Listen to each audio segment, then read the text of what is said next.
거룩하신 하나님 아버지, 은혜를 감사합니다. 오늘도 하나님 인도하여 주신 귀한 주일을 기도하며 시작합니다.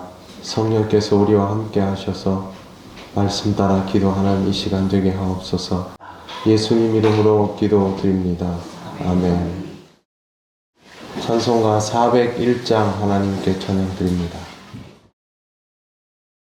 주의 곁에 있을 때 마음이 든든하오니 주여 내가 살 동안 인도하여 주소서. 주여 주여 나를 인도하소서.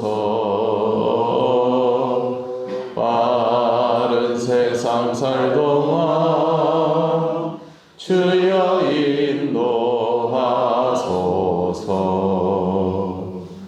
피난처인 예수여 세상 물결 험할 때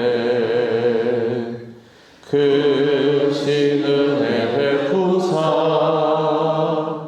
나를 숨겨주소서. 주여 주여 나를 인도하소서.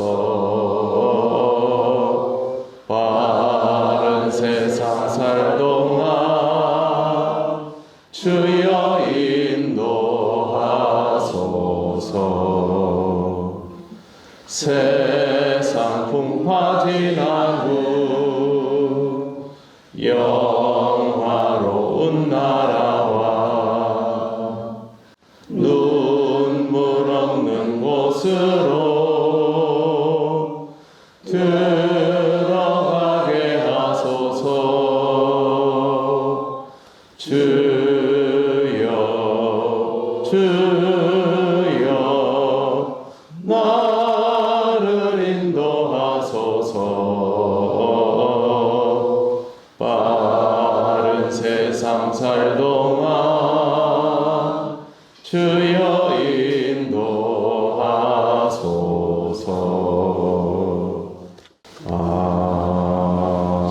아멘. 하나님 말씀 누가복음 18장 31절부터 34절입니다. 한 절씩 교독하겠습니다. 예수께서 12 제자를 데리시고 이르시되 보라 우리가 예루살렘으로 올라가노니 선지자들을 통하여 기록된 모든 것이 인자에게 응하리라.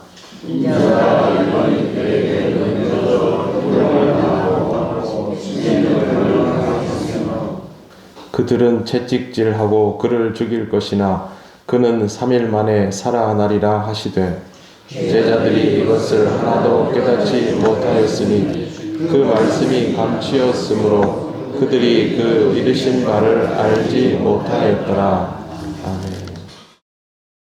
네, 오늘 우리가 읽은 본문은 예수님의 세 번째 순환 예고입니다. 이 세 번째 순환 예고는 예수께서 십자가에 못 박히시기 위하여 마지막으로 예루살렘을 향하셨을 때 일어난 일입니다. 그런데 이 순환 예고의 내용이 마태, 마가와는 조금 차이가 있습니다. 31절 말씀해 보시면 선지자들을 통하여 기록된 모든 것이 인자에게 응하리라 라는 부분이 나오는데 이 부분이 마태와 마가에는 없습니다. 선지자들을 통하여 기록된 모든 것이라는 말은 구약 성경을 뜻합니다. 구약 예언 성취에 대한 표현은 마태복음에서 자주 사용됩니다. 구약 성경에 대한 이해가 있는 사람들에게 필요하다라고 여겨졌기 때문입니다. 누가복음에는 이와 같은 표현들이 없습니다. 그러나 이 구절에는 굳이 구약 성경 말씀이 이루어진다라는 것을 기록해 두고 있습니다. 누가는 될 수 있으면 정확한 기록을 남기고 싶어 하는 사람인데 이렇게 이례적으로 기록해 둔 것은 예수님의 순환과 죽으심이 세상의 권력자들에 의해서 주도되고 이루어진 사건이 아니라 하나님께서 그 종 선지자들을 통하여 미리 말씀하여 주신 구약 성경의 예언을 따라 이루어지는 구속사적인 사건이다라는 것을 분명하게 해두기 위해서 이 말씀이 기록되어 있는 것입니다. 사람들은 권력을 가지고 이 땅에 오신 예수님을 불편하게 생각하면서 잡아서 가두고 죽이고 그렇게 했지만 이것은 하나님의 구원 역사를 통하여 이루어지는 이미 오래전에 선포된 사건이라는 뜻입니다. 이렇게 이해하면 좀 쉽습니다. 동쪽으로 가도 서쪽으로 가도 남쪽으로 가도 북쪽으로 가도 결과는 하나님께서 정하여 두신 그대로일 수밖에 없다라는 것입니다. 이것은 마치 물이 높은 곳에서부터 시작되어서 가장 낮은 곳으로 모여드는 것처럼 아주 자연스럽고 당연한 일입니다. 어떻게 하면 이런 일이 가능할까요? 유대 종교 지도자들이 예수님을 굳이 죽이지 않았을 수도 있습니다. 제자들의 거친 저항이 예수님의 체포를 막을 수도 있었습니다. 대제사장 가야바의 뜰에 모였을 때 그 중에 반대하는 무리가 많았을 수도 있습니다. 빌라도가 예수님의 사형을 반대했을 수도 있고 백성이 바라바 대신 예수님을 놓아주라 할 가능성도 없는 것은 아닙니다. 그런데 이 모든 가능성을 뚫고 예수님은 십자가에 결국 못 박혀 죽으셨습니다. 하나님의 놀라운 권능은 우리에게 일어나는 모든 변수를 끌어안고도 남습니다. 하나님의 섭리는 이렇게 되어 있는 듯 보입니다. 모든 사람이 죄를 범하였음에 하나님의 영광에 이르지 못하더니 라는 로마서 3장의 말씀처럼 인간이 죄인일 수밖에 없는 이 상태에서 인간의 선택은 이 땅에 보내어 주신 예수 그리스도를 십자가에 못 박을 수밖에 없다라는 것을 염두에 두시고 이렇게 예수님을 굳이 보내시고 십자가를 지게 하신 것입니다. 하나님은 우리가 죄인인 것을 너무 잘 아시기에 그 죄의 몸부림에 독생자를 내어주시며 대속의 제물이 되게 하신 것입니다. 사람들은 그것이 죄였다는 것을 전혀 모릅니다. 자신들이 주님을 그렇게 대하면서도 얼마나 무서운 잘못 속에 있는지를 전혀 깨닫지 못하고 있었던 것입니다. 예수께서 제자들에게 아주 구체적으로 당하실 일들을 일일이 말씀해 주셨습니다. 32절과 33절을 보면 인자가 이방인들에게 넘겨져 희롱을 당하고 능욕을 당하고 침뱉음을 당하겠으며 그들은 채찍질하고 그를 죽일 것이나 그는 3일 만에 살아나리라 하시되 이것은 사람들의 마음속에 무엇이 있는지를 다 아시는 하나님께서 이렇게 다 알게 하신 것입니다. 그러나 제자들은 이 말씀의 의미를 하나도 깨닫지 못합니다. 누가복음 기록자는 이유를 이렇게 설명합니다. 34절 제자들이 이것을 하나도 깨닫지 못하였으니 그 말씀이 감추었으므로 그들이 그 이르신 바를 알지 못하였더라. 하나님의 말씀은 우리가 똑똑하다고 알 수 있는 게 아닙니다. 세상의 지식이나 내 연륜과 경험으로 깨달아지는 것이 아니라 하나님이 감추시면 알 수가 없고 하나님이 열어주시면 그때 비로소 알아지는 신비가 있습니다. 그래서 세상 속에서 공부 많이 한 석학들이 성경에 있는 단어들을 다 분해하고 해석하면서도 그 말씀의 의미들을 모른 채로 하나님의 감동 없이 성경을 읽게 되지 않습니까? 이와 마찬가지로 지금 제자들도 예수님 말씀을 들어도 이 말씀의 신비를 모른 채로 그냥 듣고만 있는 것입니다.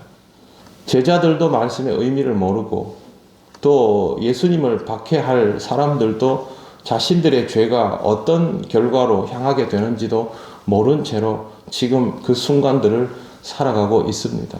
이러는 중에 하나님의 놀라운 구원의 역사는 예수님의 십자가 사건을 향해서 계속 진행되고 있는 것입니다. 우리가 알아도 몰라도 우리가 어떤 것을 의도하더라도 의도하지 않더라도 하나님의 구원 역사는 이렇게 착착 섭리 그대로 진행이 됩니다. 우리가 할 수 있는 것은 이 모든 것이 우리를 향한 하나님의 변함없는 사랑이었음을 깨닫는 것밖에 없습니다. 우리가 예배를 드리고 그리스도인으로 살아갈 수 있는 이유, 어렵고 힘들 때 기도하고 아뢰일 수 있는 대상이 있다는 이유, 우리 마음이 죄로 인하여 노출되어 있을 때 우리 자신을 돌아보며 하나님을 바랄 수 있는 이유는 바로 이 사건이 존재하기 때문입니다. 그러므로 사랑하는 성도 여러분, 오늘도 은혜 주신 하나님께 감사하며 예배하는 귀하고 복된 날이 되시기를 바랍니다. 아멘. 기도드리겠습니다. 하나님 감사합니다. 오늘 우리에게 주신 이 말씀의 신비를 우리는 다 깨닫지 못하지만 우리의 삶 속에서 이루어지는 모든 것들 속에 우리를 향한 하나님의 사랑이 있음을 알아가기를 원합니다. 우리를 위하여 십자가를 지신 예수 그리스도를 늘 기억하게 하시고 하나님께 감사하며 우리에게 주어진 매 순간을 은혜로 알며 살아가게 하옵소서. 오늘 하나님께 예배하는 기쁨 주심을 감사합니다. 종일토록 영광을 돌리는 우리들 되게 하옵소서. 예수님 이름으로 기도드립니다. 아멘. 하늘에 계신 우리 아버지, 아버지의 이름을 거룩하게 하시며 아버지의 나라가 오게 하시며 아버지의 뜻이 하늘에서와 같이 땅에서도 이루어지게 하소서. 오늘 우리에게 일용할 양식을 주시고 우리가 우리에게 잘못한 사람을 용서하여 준 것 같이 우리 죄를 용서하여 주시고 우리를 시험에 빠지지 않게 하시고 악에서 구하소서. 나라와 권능과 영광이 영원히 아버지의 것입니다. 아멘.